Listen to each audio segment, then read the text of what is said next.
Under Suleiman's patronage, the Ottoman Empire entered the golden age of its cultural development. Hundreds of imperial artistic societies, called the Ehl-i Hiref, Community of the Talented, were administered at the imperial seat, the Topkapı Palace. After an apprenticeship, artists and craftsmen could advance in rank within their field and were paid commensurate wages in quarterly annual installments. Payroll registers that survive testify to the breadth of Suleiman's patronage of the arts. The earliest of documents dating from 1526 list 40 societies with over 600 members. The Ehl-i Hiref attracted the empire's most talented artisans to the Sultan's court, both from the Islamic world and recently conquered territories in Europe, resulting in a blend of Islamic, Turkish and European cultures.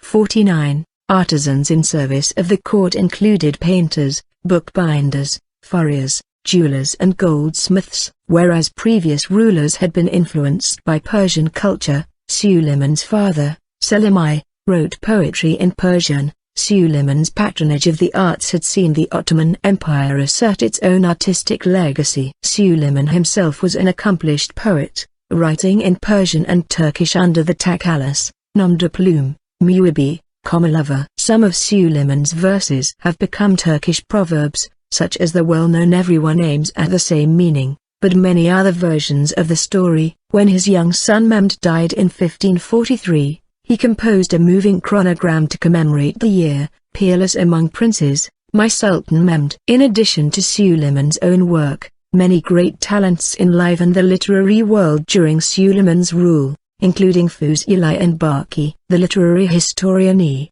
J. W. Gibb observed that at no time, even in Turkey, was greater encouragement given to poetry than during the reign of this Sultan. Suleiman's most famous verse is, "The people think of wealth and power as the greatest fate, but in this world a spell of health is the best state. What men call sovereignty is a worldly strife and constant war.